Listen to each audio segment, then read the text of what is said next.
Hello everyone, my name is Stanley St. Rose, and today we're going to be talking about 10th of December, the short story, not the short story collection, not the entire book. I will be doing a summary of the entire short story book, but today we're only talking about the 10th of December short story itself. By George Saunders, of course. Now, before I go into the summary analysis of this work, please remember to leave a like, subscribe, and or comment so that the channel can continue to grow. So, this work by George Saunders is quite interesting. It's very fascinating. You have to be careful when you're reading it because it can get quite confusing because we're in people's heads. I mean, the story opens up with a little kid by the name of Robin. Robin is not really that popular at school. He's not popular with girls. I mean, within this short story, 10th of December, we see Robin trying to rescue a girl by the name of Suzanne Bledsoe because in his mind, she's being kidnapped by these nevers, which are beavers. So he really lives in his mind. He's not popular.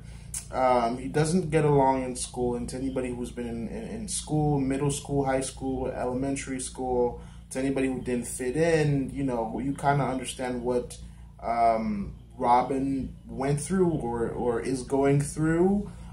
He doesn't have a clique or a group. When it comes to school, elementary school, grade school, high school, a lot of people form into cliques, and if you don't have a clique, you're literally by yourself. And Robin here, he's by himself, and he's kind of like created this imaginary world in his mind. And he thinks about this new girl at school that gets kidnapped by these beavers, which he calls nevers. And we see him with this pellet gun within the work, and he's like going out to save Suzanne. And it's kind of like, you know, he's this man who's going to be heroic, go after the girl who's in distress, but she's not really in distress. This is all in his mind. I mean, he even in his mind, Robin thinks about what's going to happen when he rescues Suzanne and how she's going to invite him to come swimming at her pool with his shirt on. He kind of creates this perfect world in his mind where everything ends up all right and everything is perfect. And you know, reality doesn't work like that. I think a lot of times people think about being great things or doing great things or doing this and doing that and the success of it, but no one really ever thinks about failing. And Robin, I mean, since the reality is not working for him, he's really stuck inside of his own world, and he's trying to exist with his own world and going out into the woods alone and playing with beavers and trying to kind of like pretend that beavers are these creatures that he's fighting. It's his escape from reality. It's his escape from the world, and it's the place where he can feel comfortable and welcomed.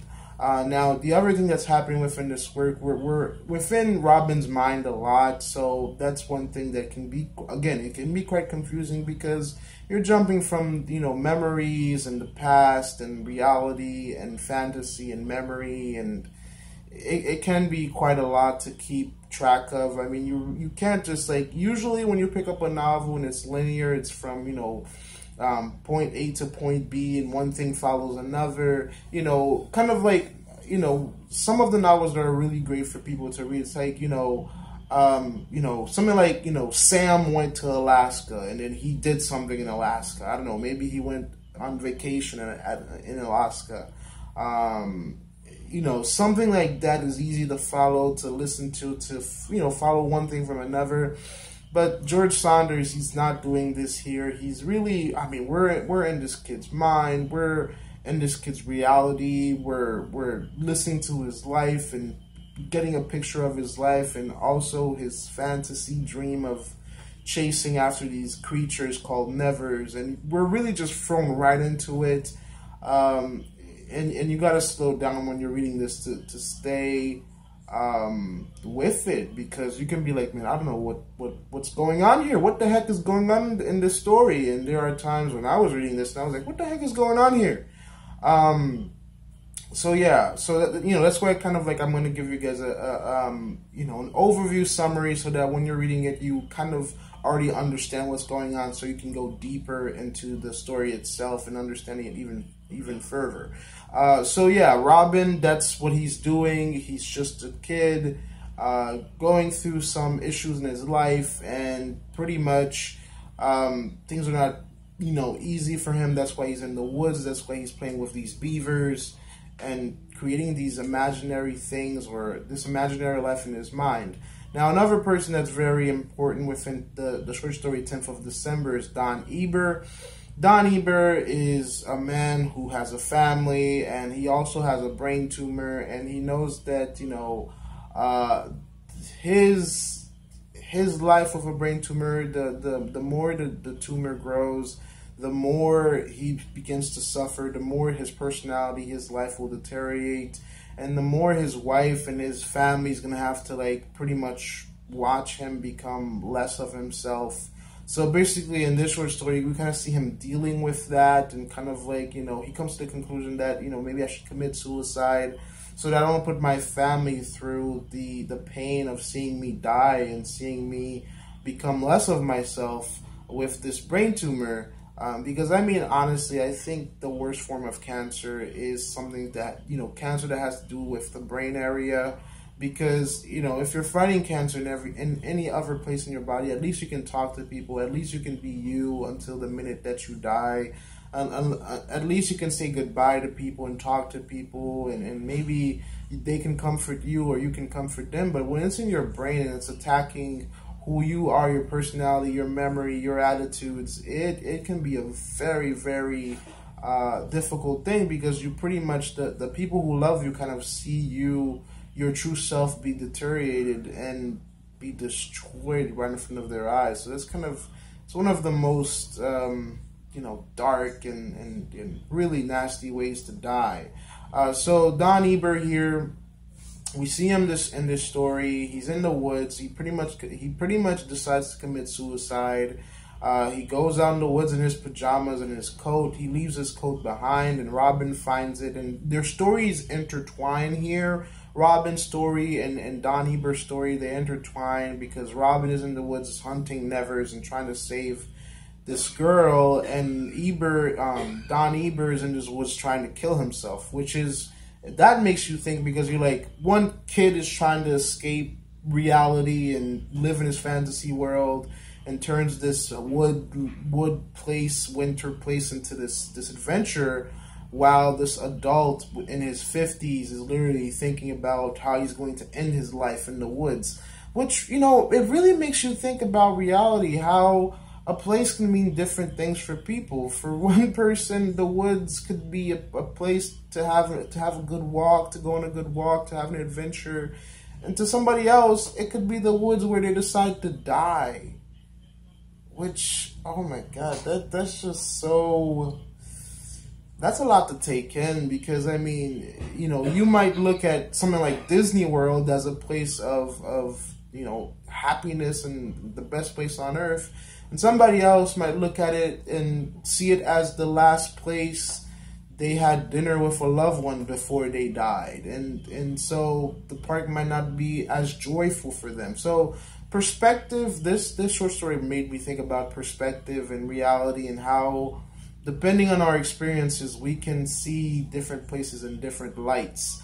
Robin and Don, they don't cross paths face to face at first. Don Eber, he had left his jacket behind because he was going to commit suicide by letting himself freeze to death. He wasn't going to do anything to himself physically. He was just going to stay in the woods long enough to die of frost, to die of, just die in the cold. You're cold. I'm not a doctor. I think it's hypothermia, maybe, or something. I don't know what you call it when you die of extreme lack of no heat. Again, I'm not. He's just gonna die in the cold. Let's just say that. All right. So he leaves his jacket behind. Robin finds it, and Robin in his mind is like, all right, somebody left their coat here. I'm going to grab this coat and save the person. Don Eber is pretty much out in the cold in his pajamas at this point. And Robin has his coat, and he's literally trying to find this person that left his coat behind. And so Robin is going through the woods with his pellet gun, and he's going to save someone, and on his way to go somewhere. And he's in his imaginations. He has Don Eber's coat. He's trying to find Don Eber. He doesn't know that he's trying to find Don Eber, but he is trying to find Don.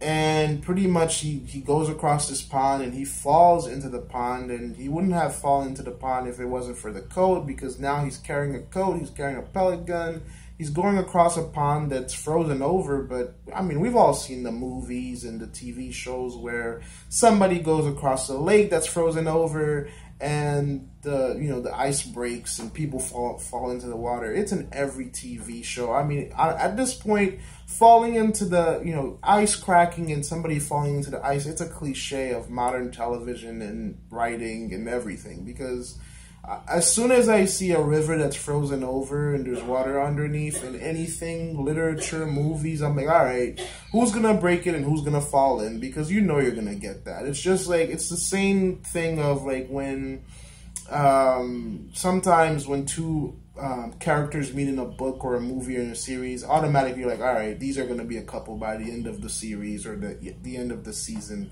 These are cliches that a lot of like movies, TV shows, and books just rely upon. So it's not that original. Falling into the ice, falling into the water, it's not that original. Everybody's done it. So right away, this causes a rescue situation where Don Eber, because there's a frozen pond, Robin falls in it. He had Eber's coat. He had his pellet gun, and he falls into the water. Don springs into action, which takes him out of his suicide state, freezing to death. And he goes and saves the kid, saves Robin, takes off his coat, put it on Robin. He stays in the cold, and then he gets rescued. And it ends in a good place. And Don starts, he starts to realize maybe there's more to life. Maybe you got to take the good and bad, and that's life. And kind of like, some would say, oh, Robin taught, Don that there's more to life, there's more to keep on living, or don't kill yourself, pretty much. And I mean, in terms of summary, that's what happens within the short story. In terms of analysis, in terms of a deeper meaning, what we're getting here is so much. I mean, the thing with George Saunders is I always try to make them simple, make the story, my summary is simple when I'm talking about authors like George Saunders, because when you're reading it, you're like, what am I reading here? Because George Saunders is a great writer, fantastic writer. He's won many awards, many things. But the thing is, when you're reading his works, I mean, he's taking you into the mindsets of the bad guys, the good guys, the not so good guys, the neutral people. He's giving you reality. He's giving you fantasy. I mean, and the thing is, sometimes when he's throwing you into the minds of these people, man, your mind is like, come on, you're just really just killing me here. And you really got to read it slowly and really take it in, because sometimes George Saunders he's not a writer that's going to hold your hand when you're reading his works. You got to really sometimes even take it sentence by sentence to figure out what's going on. And a lot of times but when you reach the end of his short stories, when you reach the end of George Saunders' short stories, you're like, is this the end? Is there more in the next page? Oh, there's no next page? Well, what do I do now? I guess read it again, because I got none of that. And sometimes that's what you get from a George Saunders story. So first thing first, when it comes to analyzing this, is kind of like the mindsets, the imaginations, so reality, imagination, your thoughts, the voices in your head, the problems you're facing, they all come together, because in the short story collection of 10th of December, you know, all these characters are facing some type of problem.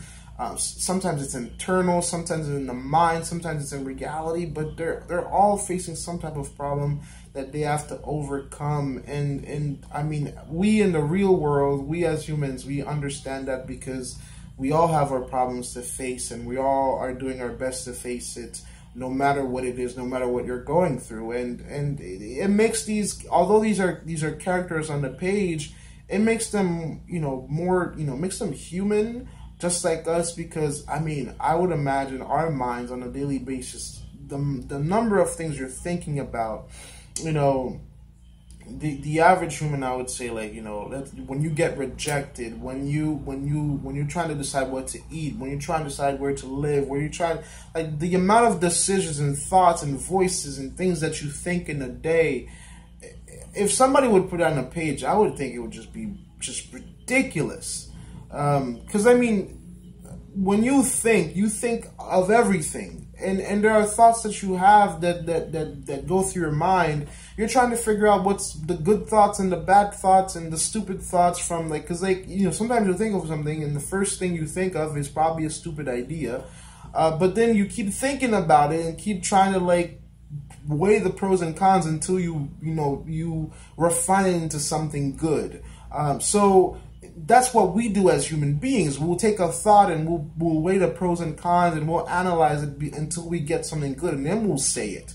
But when George Saunders here is just throwing us into the minds of these people, and we're just getting the raw thoughts and figures in their minds and all the, I mean, for instance, Robin here, we're literally following a kid in the middle of the woods thinking about nevers. What are nevers? He just makes them up in his mind, and nevers are beavers that he's literally fighting against. I mean, it's like this kid is in the woods fighting a war with beavers, and you're like, in reality, it would just look like a kid with a pellet gun harming beavers. It would just be like a little, like Robin just killing beavers. In reality, that's all it is. But in his mind, it is a galactic war. I mean, the story doesn't say galactic war, but I'm just saying, it kind of feels like there's a galactic war going on in the middle of the woods. So we do step into a child's mind and see how intense fantasy can be. And we do step into the mind of an adult and see how deep just having a terminal illness like cancer can be. And, you know, Don Eber, I mean, you can say he's being selfish, but at the same time, he has a tumor in his brain. He knows he's going to die. He knows he's going to lose his personality, and he knows the pain that's going to cause his family. And being, you know, when you are given all of that in the page, sometimes you could be like, this is a lot to take in. And it was a lot to take in. You definitely have to read it slowly when you're reading characters' thoughts and what's going on in their mind, and also trying to keep up with reality. But yeah, overall, it's a really good read. Again, it says a lot about the characters, what they're going through, and how they choose to cope. You know, Robin went to the woods to rescue somebody, and he does end up rescuing somebody, because him almost dying in the pond helps Don Eber get out of this suicide situation, the suicide mindset. You know, Don Eber saves Robin, which reminds him of who he is and what he was in his life, and, you know, how there's more to life than just dying because of a tumor and the consequences of a tumor. So yeah, I mean, it's always sad when somebody dies. It's always difficult when you know that you're about to die of something like cancer. But at the same time, every second that you have of life in life, just take it. Even, I mean, Don Eber was in his 50s. Yes, he has a brain tumor, and yes, he's going to die. But at the same time, you know, he's lived 50 years. I mean, I'm not saying that's enough. I'm just saying that he's lived 50 years. Maybe he has 6 months left to live. Maybe he has a year left to live, but live it. Live it as best as you can, because I mean, I know 20-year-olds that have died in their 20s. So they never got a chance to reach the 50. So I mean, every day that you have to live, every hour, every second, don't waste it. Don't spend time on the dying part and forget about the living part, because anybody at any time, at any second of the day could go, and that could be curtains for you. So yeah, well, at least that's my perspective on this work and what I see from it.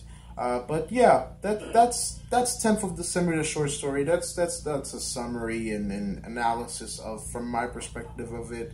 I hope that helps, and I hope that, you know, helps you in your reading and understanding it better. Please remember to leave a like, subscribe, and or comment, and I'll see you guys in the next video.